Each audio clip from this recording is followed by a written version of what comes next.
আলহামদুলিল্লাহ, আল্লাহ পাক রব্বুল আলামিনের দরবারে লাখ কোটি শুকর এবং সুজুদ যে মহান আল্লাহ সুবহানাহু ওয়া তাআলা আমাদেরকে পবিত্র মাগরিবের ফরজ নামাজ জামাতের সহিত আদায় করে একটি দ্বীনি পরিবেশ, দ্বীনি মজলিসে বসার তৌফিক এনায়েত করেছেন। সকলেই শুকরিয়া দান করছি, আলহামদুলিল্লাহ। দরুদ ও সালাম বর্ষিত হোক বিশ্ব মানবতার মুক্তির দূত সাইয়্যিদুল মুরসালিন বিশ্বনবী জনাবে মুহাম্মদ রাসূলুল্লাহ সকলে পড়ি সাল্লাল্লাহু আলাইহি ওয়াসাল্লাম। মুআজ্জাজ মুহতারাম, আমরা অবগত আছি যে আমাদের এখানে আজকে এই অনুষ্ঠানটির পেছনে কি উদ্দেশ্য।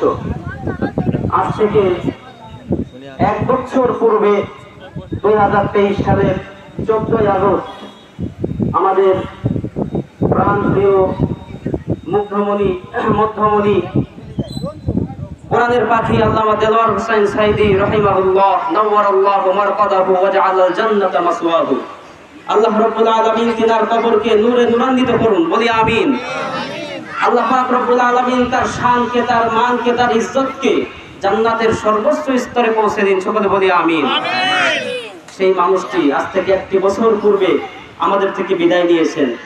এটা আল্লাহ রাব্বুল আলামিনের, তিনি ছিলেন আল্লাহ রাব্বুল আলামিনের একটি বিশেষ নিয়ামত। আমাদের উস্তাদেরা অনেক সময় বলতেন যে প্রতি 100 বছরে আল্লাহ রাব্বুল আলামিন তার বান্দাদের জন্য কিছু নিয়ামত বরাদ্দ দেন। প্রতি 100 বছরে হিসাব করেন, 100 বছরের একটা বাজেট আল্লাহ রাব্বুল আলামিন মানব মণ্ডলীর জন্য নির্ধারণ করেন। তার মধ্যে একজন ছিলেন আল্লামা সাইদি। তিনি হচ্ছেন 100 বছরের আল্লাহ রাব্বুল আলামিনের দান করা একটা নিয়ামত। সেই নিয়ামতকে আমরা চিনতে পারি নাই, তার কদর আমরা করতে পারি নাই, তার জীবদ্দশায় আমরা অনেকেই তাকে চিনতে পারি নাই। তো এটা হলো আমাদের ব্যর্থতা, এটা আমার আপনার ব্যর্থতা, আমার আপনার অজ্ঞতা, আমার আপনার মূর্খতা, যে কি মানুষকে আমরা হারিয়েছি।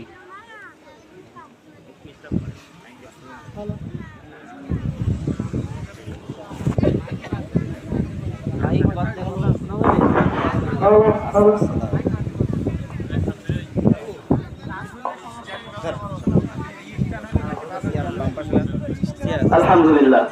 তো এটা বলতেছিলাম আমাদের ব্যর্থতা, যে আমরা এই মানুষটিকে চিনতে পারি নাই, আমরা বুঝতে পারি নাই যে তিনি কি ছিলেন। যারা চিনেছেন অবশ্যই তারা তাকে কদর করেছেন, সম্মান দিয়েছেন। আল্লাহ রাব্বুল আলামিন পবিত্র কোরআনুল কারীমের মধ্যে ইরশাদ ফরমিয়েছেন। আল্লাহ রাব্বুল আলামিন কোরআনুল কারীমের মধ্যে বলছেন যে ফাসআলু আহলা যিকরি ইন কুনতুম লা তা'লামুন। ফাসআলু আহলা যিকর ইন কুনতুম লা তা'লামুন, যে তোমরা জ্ঞানী ব্যক্তিদের থেকে তোমরা জিজ্ঞাসা করো, তাদের থেকে শিক্ষা নাও যদি তোমরা না জানো। তো জ্ঞানী ব্যক্তি কারা? যারা জ্ঞান হচ্ছে 2 প্রকার, একটা অভিব্যক্তিক জ্ঞান আর একটি হলো গায়রে অভিব্যক্তিক জ্ঞান। একটি হচ্ছে আল্লাহ প্রদত্ত জ্ঞান, যে জ্ঞানটি আসে কোথা থেকে? আসমান থেকে, আরশে আজিম থেকে যে জ্ঞান এসছে আল্লাহ রাব্বুল আলামিনের পক্ষ থেকে, সেই জ্ঞানের নাম হচ্ছে কোরআনে কারীম। সেই জ্ঞানের নাম কি? কোরআনে কারীম। আল্লাহ রাব্বুল আলামিন পবিত্র কোরআনুল কারীমে সূরা আর রহমানের মধ্যে কি সুন্দর করে বলছেন, আর রহমান আল্লামাল কুরআন খালাকাল ইনসানা আল্লামাহুল বায়ান। আল্লাহ বলছেন যে আমি রহমান, আমি মানুষকে কোরআন শিক্ষা দিয়েছি, জ্ঞান শিক্ষা দিয়েছি। সূরা কলামের মধ্যে আল্লাহ রাব্বুল আলামিন বলছেন, আলাকের মধ্যে বলছেন যে আল্লামাল ইনসানা মা লাম ইয়ালাম, তোমরা যেই জ্ঞান জানতে না আমি আল্লাহ পাক তোমাদেরকে সেই জ্ঞান শিক্ষা দিয়েছি। সেই জ্ঞান কি? সেটা হচ্ছে আর রহমান আল্লামাল কুরআন। সেই জ্ঞানের নাম হচ্ছে কোরআনে কারীম। যে কোরআনে কারীম স্বয়ং আল্লাহ রাব্বুল আলামিনের বাণী, তার পক্ষ থেকেই নাজিলকৃত কোরআন। সেই কোরআন যারা নিজেদের হৃদয়ে, নিজেদের বক্ষে ধারণ করেছে, নিজেরা গ্রহণ করেছেন, তেনারাই হচ্ছেন প্রকৃত জ্ঞানী। আমরা বলি অনেকে অনেক জ্ঞান শিক্ষা করেছে, অনেক ডিগ্রি নিয়েছে, অর্জন করেছে ডিগ্রি, এটা হচ্ছে দুনিয়ার জ্ঞান, মানুষের মন মস্তিষ্ক প্রসূত এই জ্ঞান। তো দুনিয়ার জ্ঞানের তো আল্লাহর কাছে কোনো দাম নাই, কারণ মানুষ যখন মৃত্যুবরণ করে যাবে, মৃত্যুর পর থেকেই তার এই দুনিয়ার জ্ঞান আর কোনো কাছে আসবে না। কিন্তু একটি জ্ঞান তার কিয়ামত পর্যন্ত তাকে উপকৃত দিবে, তার উপকার করবে, সেই জ্ঞানের নাম হচ্ছে ওহীভিত্তিক জ্ঞান, কোরআনের জ্ঞান, হাদিসের জ্ঞান, আল্লাহ প্রদত্ত জ্ঞান। সেই জ্ঞানের যারা ধারক বাহক তাদেরকেই বলা হয় ওয়ারাসাতুল আম্বিয়া। যারা আসমানি জ্ঞানের ধারক বাহক তাদেরকে বলা হয় ওয়ারাসাতুল আম্বিয়া। সেই ওয়ারাসাতুল আম্বিয়াদের মান, সম্মান, ইজ্জতকে আল্লাহ রাব্বুল আলামিন কিভাবে বুলন্দ করেছেন দেখেন। যে আজকে তো আমরা আলেমদেরকে ইজ্জত দিতে জানি না, আলেমদেরকে আমরা চিনতে পারি নাই, কারণ আলেম দেখলেই আমরা মনে করি এরা হচ্ছে মৌলবাদ। বড় বড় আলেম দেখলে আমরা মনে করি এরা হচ্ছে ধর্মান্ধ, ধর্মান্ধদের পণ্ডিত। বড় বড় আলেমদেরকে দেখলে আমরা মনে করি এরা হচ্ছে রাজাকার।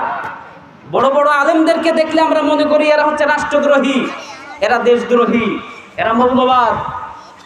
এরকম বিভিন্ন রকম তকমা আমরা তাদেরকে লাগিয়ে দেই। কিন্তু আল্লাহ রাব্বুল আলামিন তার হাবিব কি বলছেন দেখেন, আলেমরা কি আসলেই মৌলবাদ? আলেমরা কি আসলেই রাজাকার?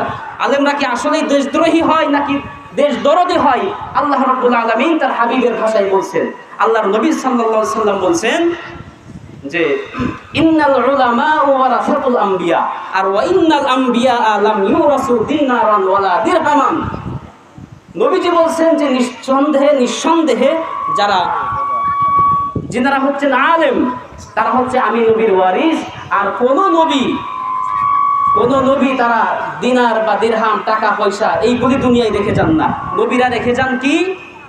নবীরা রেখে যান হচ্ছেন ওয়ারাসাতুল ইলম, ইলম রেখে যান, ইলম জ্ঞান, ওহির জ্ঞান রেখে যান। সেই ওহির জ্ঞান যারা ওহির জ্ঞানকে যারা তাদের হৃদয়ে লালন করে ধারণ করে তিনারাই হচ্ছেন প্রকৃত আলেম। সেই আলেমদেরকে আমরা চিনতে পারি না, সে আলেমদেরকে কদর আমরা দিতে পারি নাই। এখন তিনি মারা গেছেন বিধায়, আল্লাহ পাকের সান্নিধ্যে তিনি চলে গেছেন। এখন অনেকেই মায়া কান্না করি, আমরা মায়া কান্না করি তার জন্য। কিন্তু এই কান্নাটা যদি আগে করতাম, এই মহব্বতটুকু যদি আমি আগে দিতে পারতাম, এই মহব্বত কাজে লাগতো। কিন্তু এখন তো বিদায় হয়ে গেছেন বিদায় এখন আপনি মায়া কান্না করবেন, এই কান্নার আল্লাহর কাছে কোনো দাম নাই। দেখেন, এটা প্রবাদ বাক্যে, আরবিতে একটা প্রবাদ বাক্য আছে, সেখানে বলা হচ্ছে বড় বড় শায়েখ মাশায়েখ আলেম উলামাদের বাণী, এটা আল্লাহর বুজুর্গদের বাণী। সেখানে বলা হচ্ছে যে লিসানুল উলামাই লিসানুল আউলিয়া, আল্লাহর ওলিদের জবান হচ্ছে সাইফুল্লাহ, আল্লাহর তরবারির ন্যায়। লিসানুল আউলিয়াই সাইফুল্লাহ, আল্লাহর ওলিদের জবানের কথা হচ্ছে আল্লাহর তরবারির ন্যায়। তরবারি দিয়ে যেমন একটা গরুকে খণ্ড বিখণ্ড করা যায়, একটা মোটা গাছকে যেমন খণ্ড বিখণ্ড করে দেওয়া যায়, সে এখানে বলা হচ্ছে যে ওলামাদের মুখের কথা, আল্লাহর ওলিদের মুখের কথা এরকম তরবারির মতো কাজ করে। সেটা কিভাবে দেখেন, আজ থেকে প্রায় 30-32 বছর আগে মরহুম মাগফুর আল্লামা সাইদি রহমতুল্লাহ আলাই একটা কথা তিনি বলে গেছিলেন। আল্লামা সাইদি রহমতুল্লাহ আলাই বলেছিলেন যে তোমরা আমাদেরকে মৌলবাদ বলো, আমরা ধর্মের প্রচার করি, ধর্মের প্রসার করি, আল্লাহর দিনকে আল্লাহর জমিনে আমরা প্রতিষ্ঠিত করবার জন্য সংগ্রাম করি, এই জন্যই বুঝি আমরা মৌলবাদ, আমাদেরকে মৌলবাদ বলো।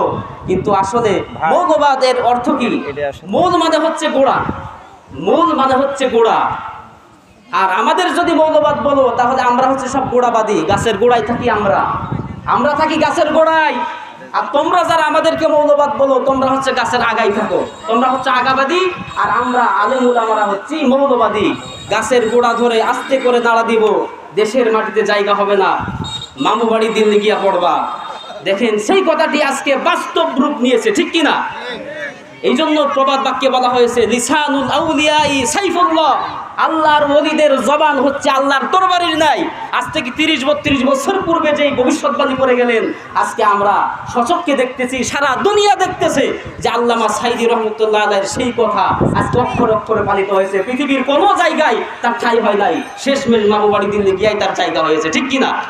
এই জন্য প্রিয় উপস্থিতি, আমরা কাদেরকে হারিয়েছি, কাদের বিরোধিতা করলাম? আল্লাহ রব্বুল আলামিন তার হাবিবের ভাষায় বলছেন যে কাবাইরুল ইশরাক, যে আল্লাহর সঙ্গে শরীক করা হচ্ছে সবথেকে বড় গুনাহ।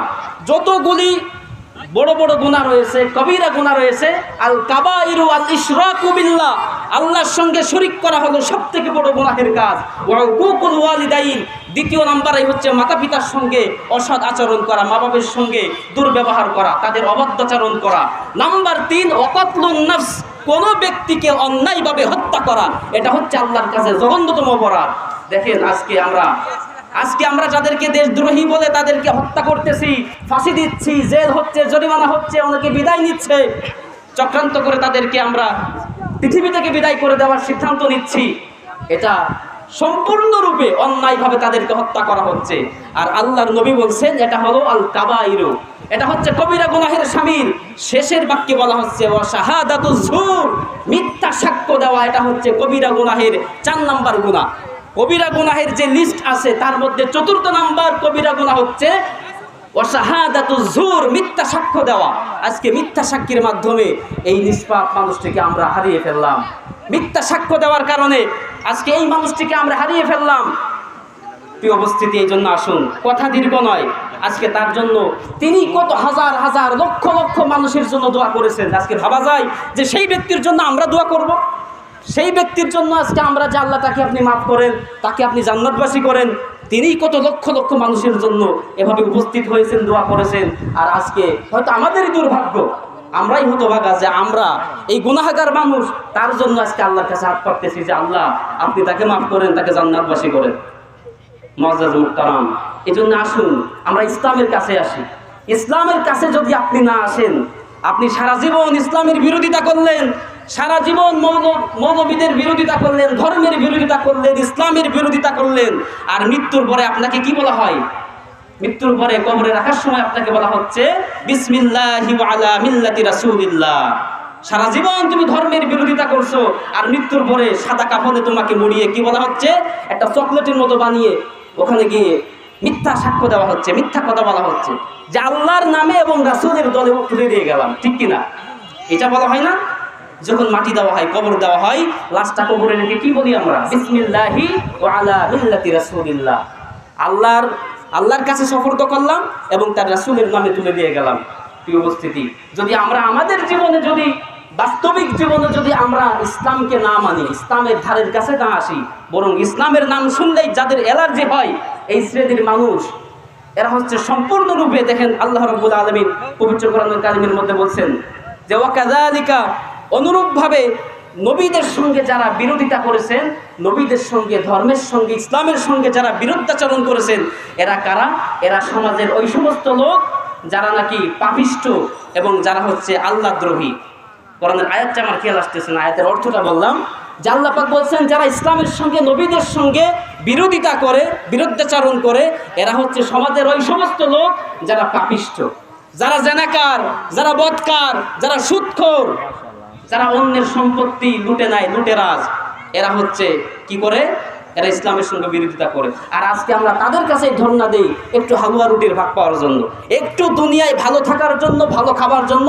আজকে তাদের পিছনেই বলি অমুক ভাইয়ের চরিত্র ফুলের মতো পবিত্র, নামাজ পড়া না এক ওয়াক্ত। ঠিক কিনা? নামাজ নাই, রোজা নাই, দাড়ি নাই, ইসলামের বালাই নাই। আর আমরা কি সাক্ষী দিচ্ছি? দলে দলে মানুষ স্লোগান দিচ্ছে অমুক ভাইয়ের চরিত্র ফুলের মতো পবিত্র। আর এই বেটা, সে তো নামাজ পড়ে না এক ওয়াক্ত, তার চরিত্র ঠিক হলো কিভাবে? আল্লাহ পাক কোরআনে বলছেন উতলু মা উহিয়া ইলাইকা মিনাল কিতাব ওয়া আকিমিস সালাত ইন্নাস সালাতা তানহা আনিল ফাহশাই ওয়াল মুনকার। আল্লাহ বলছেন যে নামাজ কেবল মানুষকে ফাহিশা কাজ থেকে বাঁচাইতে পারে। ইন্নাস সালাতা তানহা আনিল ফাহশাই ওয়াল মুনকার, যে একমাত্র নামাজ মানুষকে ফাহিশা কাজ থেকে, অশ্লীল কাজ থেকে বাঁচাতে পারে। সেই নামাজেরই ধার ধারে না, আবার আপনি সাক্ষ্য দিচ্ছেন অমুক ভাইয়ের চরিত্র ফুলের মতো পবিত্র। এটা হচ্ছে মিথ্যা সাক্ষ্য দেওয়া, কবিরা গুনাহ করলেন আপনি। অথচ আপনি তো কাবা শরীফে গিয়ে হজ করে আসছেন। কাবা শরীফে হজ করে আসছেন, আগের দিন এক দিনী ভাই বলতেছিলেন যে হজ মানুষকে কি শেখায়? হজ যারা করেন, হজ হাজি সাহেবদেরকে কি শেখায়? যে হজ করে বাড়িতে যখন আসবে, হাজির রুমাল মাথা থেকে আর খুলবে না, এটা শেখায়।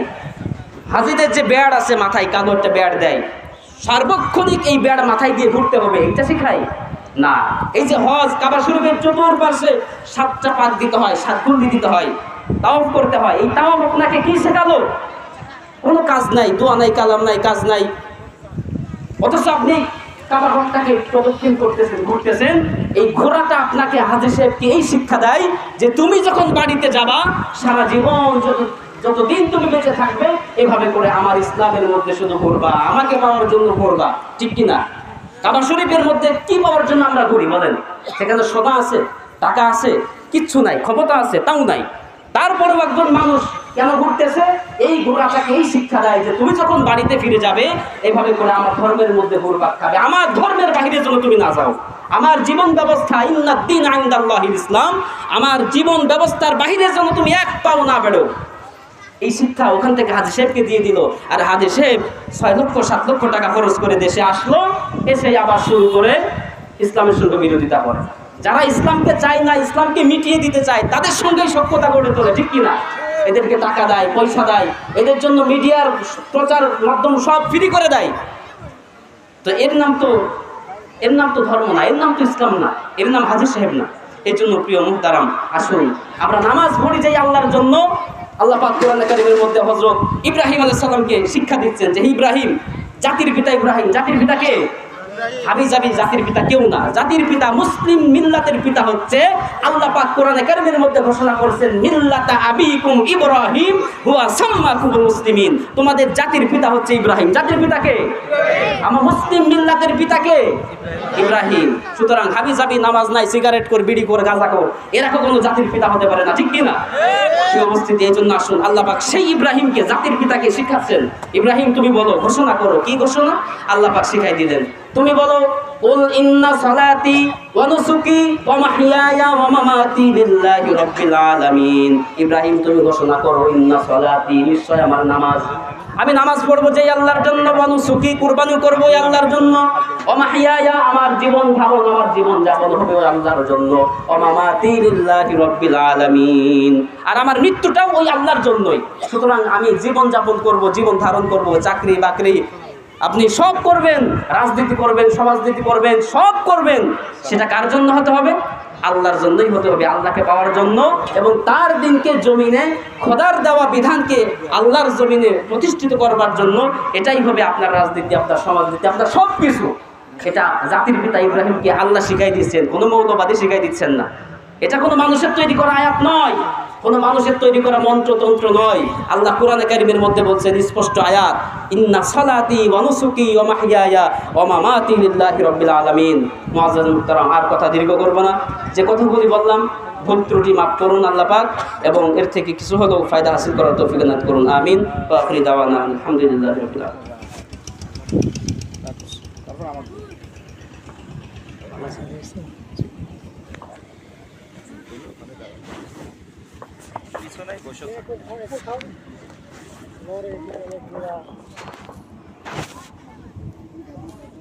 আসসালামু আলাইকুম চাচা,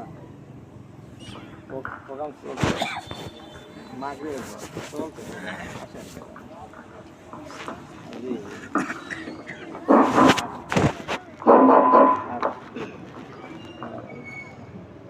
কটায় দেবো হবে কথা বলতে। অসংখ্য ধন্যবাদ ভাই মোহাম্মদ ইউনুস আলী।